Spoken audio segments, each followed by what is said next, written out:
At the moment, the gentleman wants to keep the blue velvet on the back, but I'm going to see if I can persuade him to change the back fabric or the bottom fabric. I have to unpick everything because he needs the blue piping. These projects are often more involved when you have to reuse parts of it, but that's okay. That's what he wants on there. That's what he's going to get, and it's going to look really good. This is the fabric for the chair. As you can see, the pattern not only goes acrossways and up and down, well, you can't see the up and down very well. I can assure you it does. There you are. There's the up and down. There's the width way.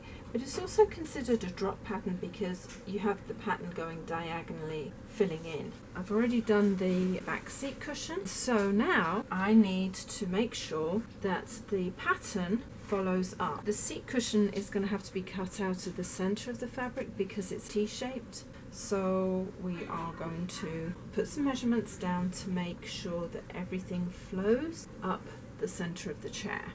Now I'm going to pop that there. It's not very clear from my angle, but maybe from yours. You're looking down. You'll see this pattern comes to about there. So what I'm going to do is I'm going to put a pin here and a corresponding pin over here. It might be able to come down a little bit further. So I'm going to just pop it at the base of this motif here and the same here on this one. I know that the center of the pattern is somewhere along here. So I'm actually going to put a cross where I think the center of the seat should be. Now the next thing I've got to do is measure the distance from here to here, because that's the depth of my cushion, which is, it says 4 inches, so let's mark that too. I'm going to measure 4.5 inches back, which should allow for the seam to go in. I'll put one there, and then corresponding motif here. That's the back of my cushion with a bit of luck. Counts for the amount of cushion that's going to be hidden, and this is the center. Now those are the main measurements I've got to work with. Now the reason I didn't go further back was I knew that I wouldn't be able to get the whole cushion on. I will pull that to the back of my table. Earlier I had to remove all of the piping. I'm going to fold. Actually, I'm going to fold it in half the other way. It's not quite as even as I would have liked it. I'm going to pop the back of that to where I think the back of the seat cushion should be, and I'm going to line my fold down the center of the pattern. The center of the pattern is about here. I'm going to make sure that I'm where I want to be. I'm actually going to mark 4.5 inches down from the back. I'm going to just put it through a couple of threads because I really don't want to ruin the fabric, which I think brings it slightly forward. Hold my tape across those 2 points like that and put, you see I'm right where I think I should be, but I'm not happy with the placement, so I'm going to maybe alter it slightly. I'm folding this up so the stitch line is where my pin is. That's my marker. I'm going to just bring down my chair seat to here because I think that's more of a center than what I had marked. Technically I could have left it where it was because this is shaped down, and I think it could have worked. I'm thinking that looks better. Before I cut, I'm going to fold that back, and I'm going to place my chair back into place and move it forward slightly and see if that will work. I think it will work because the chair seat will roll back and then the pattern will just show through. This is when I overthink the project, and I'm actually thinking I'm going to half the distance. Now I'm going to leave it. I start overthinking these things after a while. I am just going to flip the chair seat open like that. I want these to be matching because of the way the pattern goes, so I'm going to be cutting that slightly differently. The rest of it should be fine. As I'm looking at the project, this side seems to be down by about 1/2 inch compared to this side. So what I'm going to do is work out where that pattern is from here, and I'm going to just cut all the way along, and actually I'm going to cut higher so that I can match anything if I need to. I'm just going to cut along to the bottom of this pattern all the way along. Now we'll lower that down so you can see what I'm doing. When you do this kind of cutting, you eyeball where your next point is and cut towards there. So I'm going to eyeball to there and cut across. And I know that I've got to take the top of this off, so I will eyeball to the top of there and carefully roll it because I don't want to disturb too much my placement. And here again, I'm going to just eyeball to here, here, and then across the top of that shape. This will probably be used for something else. I'm just going to leave that on top, pulling out the sides where the stitching is, roll it out, both sides like this. It takes a little bit of time to get everything where you want it. I am going to put pins in to hold it, but only where the side seams were, just to hold it in place. I think this is the wider side, because when I look on this side and that side, it looks like it could have moved slightly. I'm just going to cut down the wider side first, because I can make it narrower. I can't make it bigger if I mess up. I come around the corner. There's the bottom of this here and the bottom here. It is higher on this side than here, so I am just going to cut round to the base of that point. You can see I've given it quite a bit more fabric. As I come down here, just make sure that I'm just this side of there, which I am. So I'm going to just carry on going down like that. I'm not going to mess with the front side, altering it at the moment. I'm just going to cut all the way across to make sure that I get the shape I want. And I'm going to cut all the way over to the far edge. And I'm going to fold the center of the fabric pattern that I want in half. And I'm going to pop this on the outside so I can see what I'm doing. Using the center of the pattern to gauge where everything goes. Press it firmly into place like that.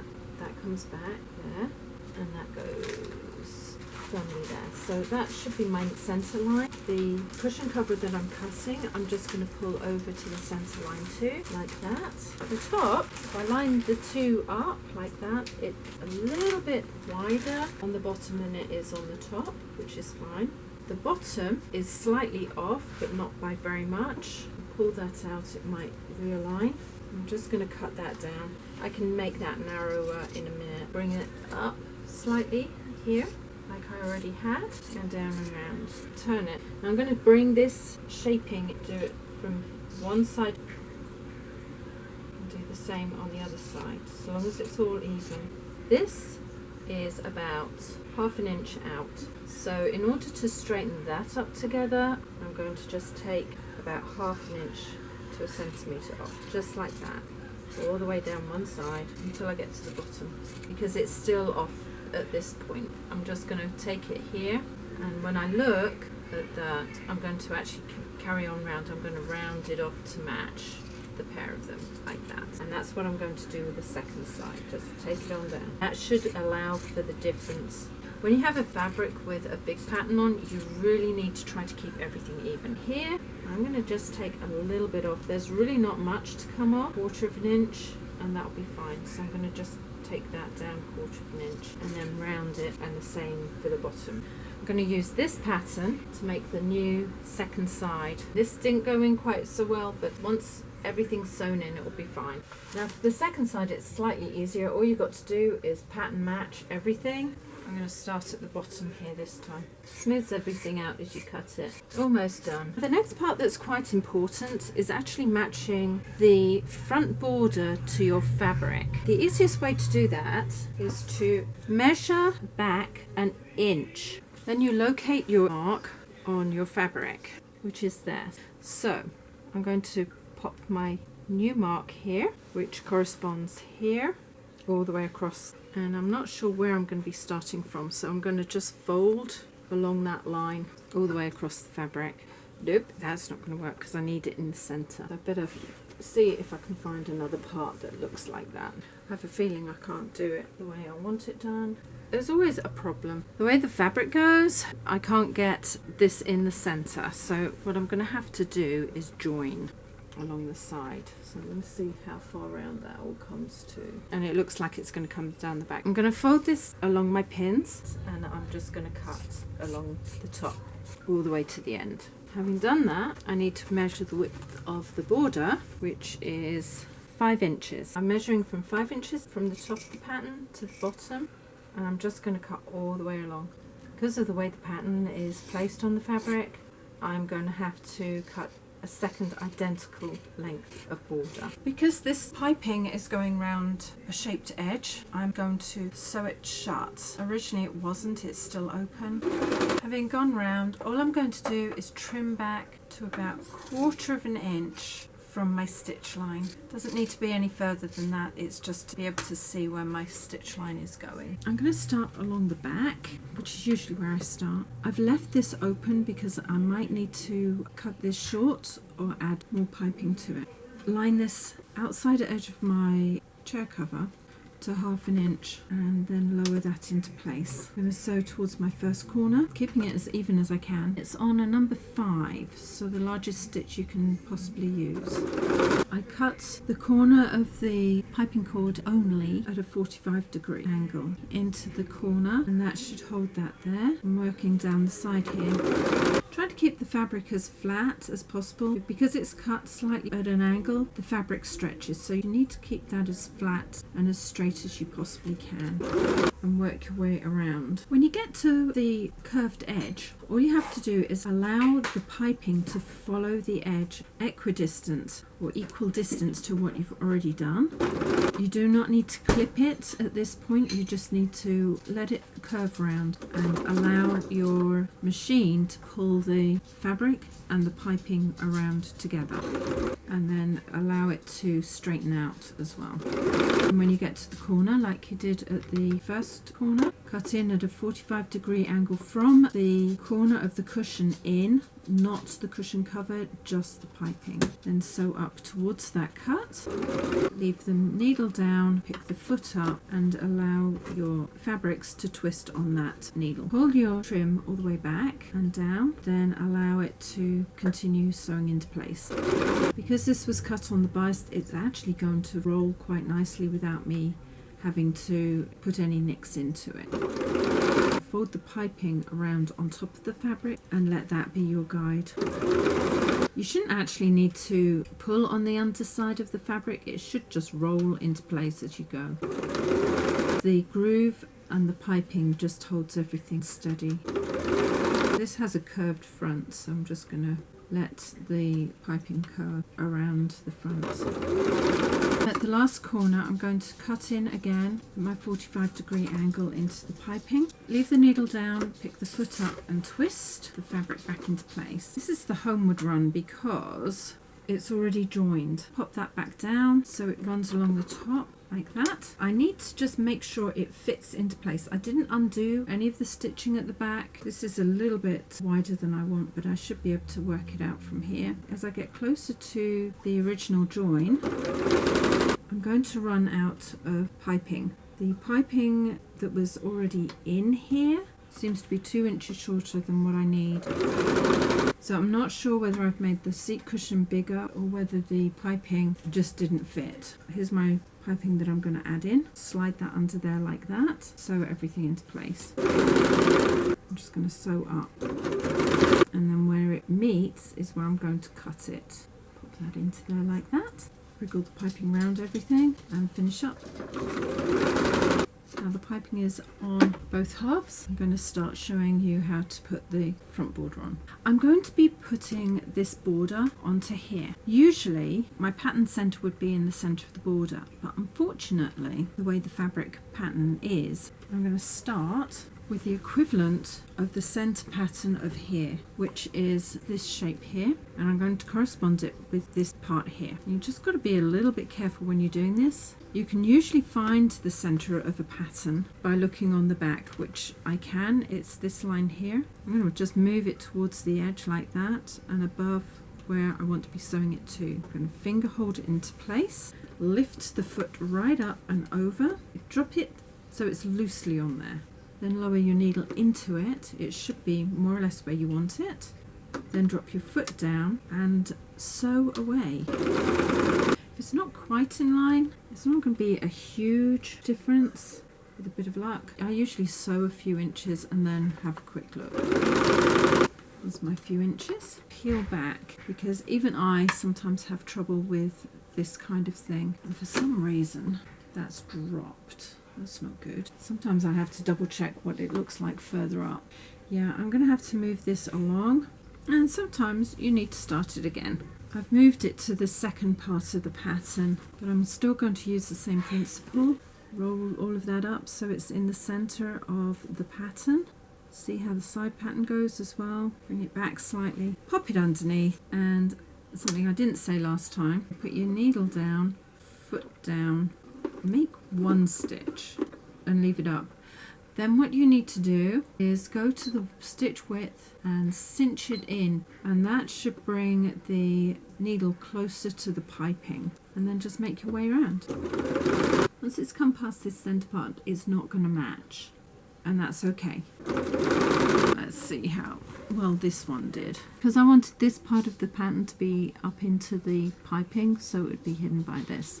It'll be close enough. Allow the piping to follow the outside edge of the border, and if you have to lift the fabric up in order to do so, do it. Allow it to roll. This will hide the join behind the top corner, so I'm just going to take it up to within about an inch of the toe. Starting in the middle again, I'm going to put the front border down, and here's my center. I didn't actually need to mark it because it's a very obvious point. Just run the center of this fabric up to the center of that. Again, slide it underneath my foot, lower the foot. It's not lowered all the way down, it's just lowered into position. Put the needle down, put the foot down, that holds everything in place, and start sewing. And as before, just let the piping determine where your stitches go as you follow the outer edge of the border. If this one's slightly off, it's not a huge problem because we're not matching a pattern. Follow the fabric all the way around as far as you can. On this second side, because the fabric is that much longer, I can actually go round this corner here on the T of the cushion. Roll that all in place to the top. And when I almost get there, I'm going to roll the fabric up so that I can pinch the cording right into place. As I get to that corner, I'm going to just cut the front border into 45-degree angles towards the corner of the seat cushion. Not all the way in because I don't want to have any holes there. Pull that up, and that's into the corner. Lift the foot, twist the fabric. You sometimes have to lift the foot again. Make sure that the side of your piping is actually up. Drop the foot into place and then start sewing again. This way is going to open slightly. Just keep it even on the border. The piping holds it.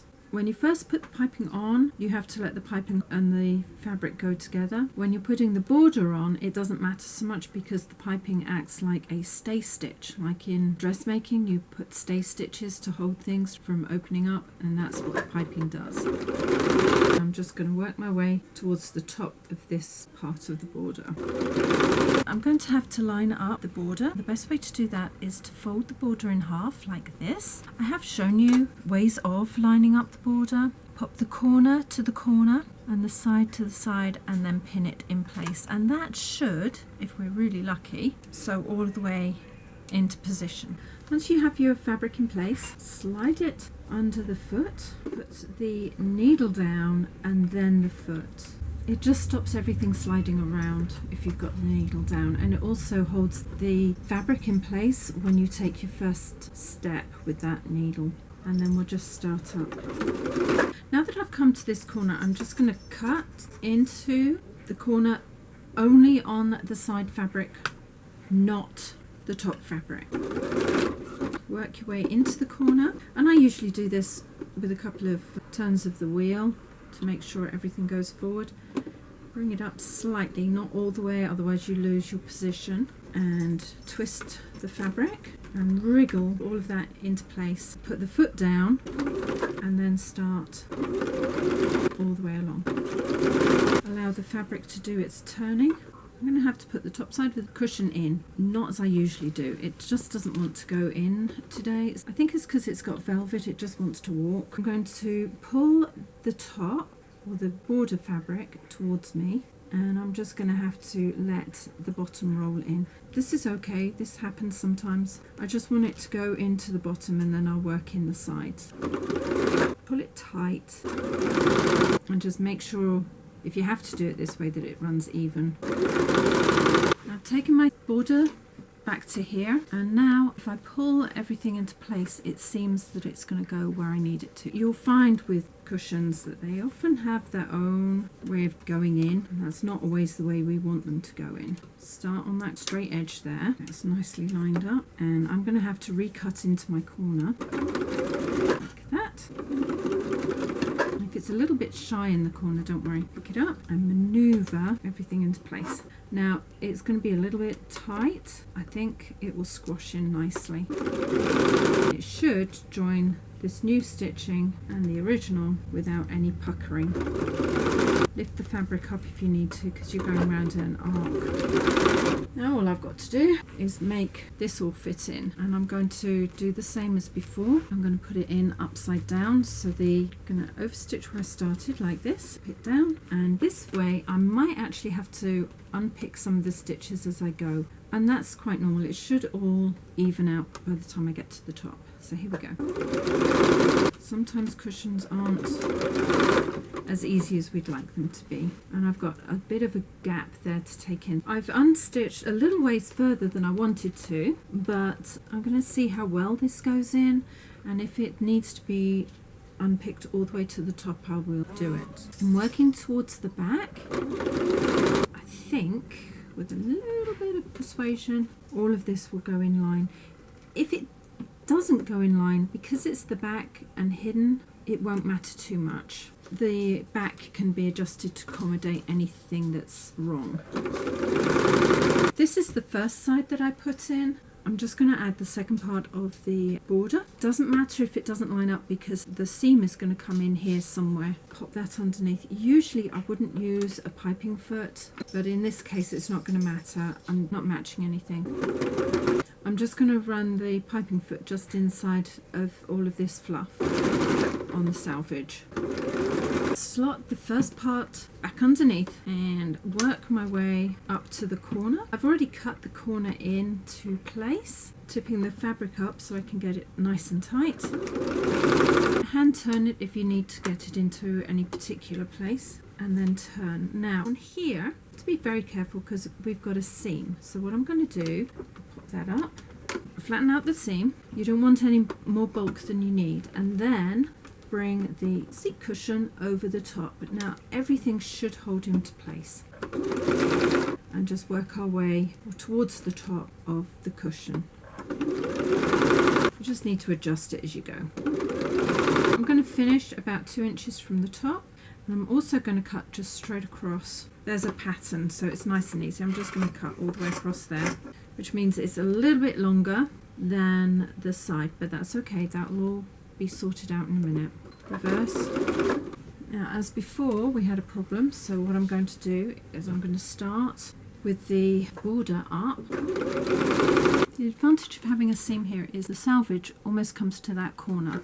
So when I'm popping this corner in, all I've got to do is line up the outer edge with the outer part of that selvage, and everything should fall into place. Make sure the seam is open like you did before when you pop everything in under the foot. Put the needle down first before you get into sewing, and because it's so close, you really need to cut your corner first. To place the second side in, I've lined the top of both pillows together. Fold the border in half so it matches. Lay it down between the two and just feel until you have the top of one cushion against the other, and then just start sewing a little ways down. I've pinned it so it's marked. I'm going to slide it under the machine. I'm not going to sew all the way to the end. I need to put the zip border in. Remove my pin so I can maneuver the fabric. Slide it underneath, put the needle down, pop the foot down, and then just sew to where I joined the border above the corner. Pull this one tight to make sure it all fits in, and if you need to turn it over and work it from the other side, which it's starting to walk, so that's what I'm going to do. I'm just going to shove that under there because it's starting to walk too much. The advantage of being able to use the curvature on the cushion is it can straighten out. So let's, should have over sewn enough there, so this should be fine. With velvet it sometimes walks and puts the border in the wrong place. With a bit of luck, the dog teeth should pull the cushion top into place without coming out of line. Having sewn one side completely in, I'm now going to do the shorter side. All I need is fabric to the end there, so I'm just going to join here. I'm just going to pop it down like that and sew across. It's just running this side of the selvage, so it should be nice and tight. And here again, open the seam so it's nice and flat, and sew from where you had previously stopped, which actually isn't very far up in this case. I'm going to stop about 4 inches from the top corner where the zip goes in. Make sure that seam stays open. Now for the top, I'm just going to roll it to the end of the top edge of the seat cushion. As you can see, the seat cushion top is here, and I'm going to just pull that out. It comes right here on the pattern, so I'm going to, like I did on the other side, just cut through that pattern. Usually I cut it at the top of the side, and here again I'm just going to sew this in, fold it in half, determine where the top is. I'm going to just roll it under like that. It's only between 4 and 6 inches. Pop that underneath here and sew the second side in. Make sure that seam is open. You spread the bulk of the fabric. Now all I've got to do is put the zip in. I have the border here. As I sew, I'm going to be pulling out these loose threads. I don't need those in there. I have marked the center of one side. I'm going to mark the center of the other side the same way. It's a little clip of a V, not too deep because you don't want to go into where you're going to be sewing. And then on the seat cushion back, I'm going to do the same thing. I'm going to put the corners together and do a little nick like that on one side, fold the 2 sides together like that so it's nice and even, and do a little nick there. I'm going to be pulling these threads out as I go. My border is face up with the nick there. I'm going to pop the back with the nicks joining, slide that underneath the foot of the sewing machine. Make sure all the raw edges are next to each other. Pop that down. Now I'm going to sew towards one corner. I know that I still have to sew into the corner, but I've also got that, so I'm going to sew the 2 bits together. And when I look at this, it looks a little bit wonky. The back border seems to be a little bit narrower than the side border, so all I'm going to do is center it so there's a little bit of pattern one side and a little bit of pattern the other. That's fine, and start sewing. And I've just cut a small piece of fabric which I'm going to place over the top of where the zip goes. This helps spread the pressure used on the zip. When you get to the zip, go across and then reverse. Go forward all the way to the end of the border. And while I'm at it, I'm going to do the same on the other end. I often sew half the border in because I have in the past sewn the border in twisted, and I just find that that just holds everything in place. I have no mistakes. So sometimes when I do these videos, you'll see it going in one way and sometimes it will go in another. Depends how I feel on the day. There we go. That, I cannot make a mistake now. It's in the right way. Now I'm going to go back on the first side that I started to sew, put that all back under, and I'm going to continue to the end. I've already cut the corner out and it almost matches up with my corner, so I'm pleased with that. Might have to alter it. Let's see. No, I think that might work. All the way to my corner, needle down, foot up, twist the fabrics, fold the border up into place and hold everything down, and you should catch everything you need to. You can see where I've pleated that. This corner goes to the end of here and here match. Fold the border up to match with the folded border there. Pinch it all together. Make sure you've got everything held into place. Pull everything open so you can see where you're going to be sewing. I'm going to take it over just slightly, not by very much, because I'm going to catch the side of the blue into the seam, and I'm going to start on the blue, so I'm going to reverse first. Make sure everything's flat. If you reverse first, you don't ruck everything up in the wrong direction. It should hold everything down when I go forward. Then I just go into the corner. When you get to the corner, leave your needle down, the foot up, border flat, and pull your seat back in line. And the raw edges are all together, and work your way to the end. Make sure your foot's down. Your foot might not have very far to go down, but it makes a big difference on the stitch. If your foot remains up, then you don't have the tension for sewing and your stitches end up rather loose. Remember Remember to match your ends there, match the top of your fold here like that, and use that to determine where you need to sew across. Start sewing on the blue, or whatever colours your band is in. Make sure that that's down. There's quite a bit going on in these top corners. Pop your foot down, and I'm going to be reversing first so that everything's held into place, and then forward. Make sure that your band and sides are running equally. In this case, the corner isn't quite where I wanted it, so I'm going to have to snip in for its new position. Not too deep because you don't want to ruin anything. Sew to the corner of the piping. Put your needle down, foot up. Your band should still be running towards you, and then you twist the top part into place. Make sure that all the sides are where they need to be. Put your foot into position. Remember to do that. If you leave it up, the tension's wrong on the thread, which means that you have loopy stitches. It might not feel that you've put the foot down very far, but it does make a big difference. And then stitch all the way into place. If you feel that you need to stretch your fabrics, which you often do because you're making two sides work together, just pull them into place. And there I have a border in place. Just undo that.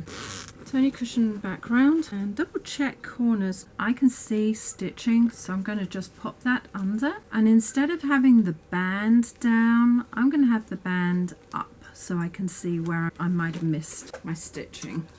And not only that, it looks like the corner didn't go quite where I wanted it, so just recuts if necessary so it smooths it around. And then just start your stitches about a couple of centimeters before your corner. Sometimes you have to do a few cuts in. Pull your border hard in around the piping like that, and then you're just going to sew towards the corner, twist it. Everything should hold, you don't need to readjust. Pull the fabric really tight in round the piping and sew into place. Do it on all corners if you need to. Thank you for joining me with this project.